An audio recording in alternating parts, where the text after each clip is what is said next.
Batiin na natin sila para kainan na. Yeah! Happy birthday! Maligayang kaarawan sa mga sumusunod. Happy birthday kay John Paulo Amon. John Paulo, happy birthday! Nang Silang Cavite from your wife, Kate, and your daughter, Athena. Maligayang kaarawan, John Paulo Amon ng Silang Cavite, at binabati ka rin ng iyong mga kahakdog dyan sa Cavite, lalong-lalo na kay Father Henson Chan. Yan. John Paulo, laban tayo dyan. Happy birthday! Maligayang kaarawan din kay Mary Grace Villanueva Fernandez na Bagong Silang High School, Caloocan City. Mula kay Juanito and Rosario Villanueva ng Bayanan, Muntinlupa. Si Raul, Raul Malate, happy birthday Raul. Mula na naman sa Mustang Brotherhood Club, Bayanan, Muntinlupa.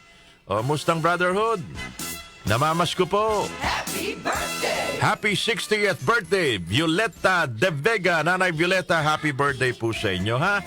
Sana'y mabusog nyo kami. Sino bang kasabay nyo nagdirewa ng kaarawan today sa ating lipunan? Mga ma-impluwensya ang mga tao. Kaarawan pala ngayon ng datihong presidente ng Polytechnic University of the Philippines nung ako po ay nagsimula mag-aral sa PUP. Siya po ang aming presidente. Birth anniversary, mga kababayan, ng Polytechnic University of the Philippines President, human rights defender, political activist, at educator. Pinanganak 1927, December 19, Nemesio Prudente. Pinambangan pa yan sa Riles, mga kababayan, sa may PUP.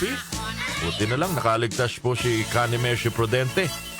Maligayang kaarawan, birth anniversary din, mga kababayan, ng first woman senator in the Philippine Islands.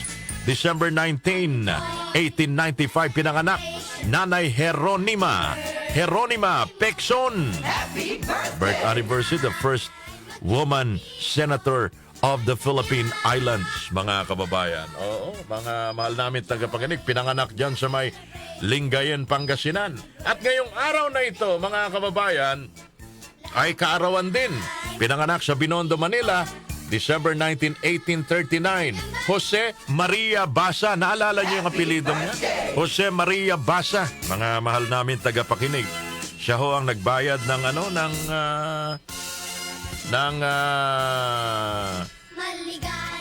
ni Dr. Jose Rizal. Siya po yung nag-donate ng pera para ma-smuggle po yung nobela ni Dr. Jose Rizal dito ho sa Pilipinas. Mga kababayan, successful merchant. Pinanganak ngayong araw na ito sa Binondo, Manila. Napakarami hong tumulong kay Dr. Jose Rizal para madala sa Pilipinas ang mga nobela niya, yung Noli at Fili, mga kababayan. Yung iba naman, pinautang si Dr. Jose Rizal. Ito, nag-donate ng pera para ma-smuggle yung nobela ni Rizal at makarating sa mga Pilipino at nang magising ang natutulog na diwa ng mga Pilipino ng mga panahong yon. So maligayang kaarawan, malaking tulong ho ito, yung inyong donasyon ka Jose Maria Basa, mga kababayan. At ngayong araw na ito, naganap po ang Battle of San Mateo, mga kababayan, na kung saan ay napatay ho si General Loton. General Henry Loton was killed by General Licerio Geronimo's men in the Battle of San Mateo, mga kababayan. Ayan, ngayon pala nangyari yon sa ating kasaysayan. Yung Bagong Silangan, dyan sa Quezon City, yung pababaho ng DSWD main office. Dyan ho, tinamaan si General Loton. Mayabang si General Loton. Nakasuot pa ng neon na jacket. Akala nyo siguro, walang baril na na-smuggle din yung mga katipunero. Tumira sa kanya yung matinding tiradores ng San Mateo. Sa pool, boom, kunanamatin, bagsak ko si General Loton.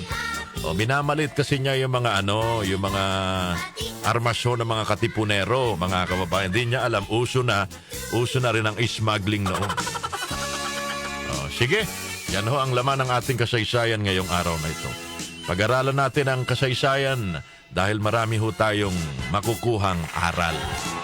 Ang tanong, ang Pilipino ba ay may natutunang aral sa mga kasaysayan ng ating bansa? Natututo ba tayo mga kababayan? Hindi. Paulit-ulit nating ibinuboto mga kababayan ng mga tiwaling opisyal. Kaya ano nangyayari sa atin? Palubog tayo ng palubog, kabayan!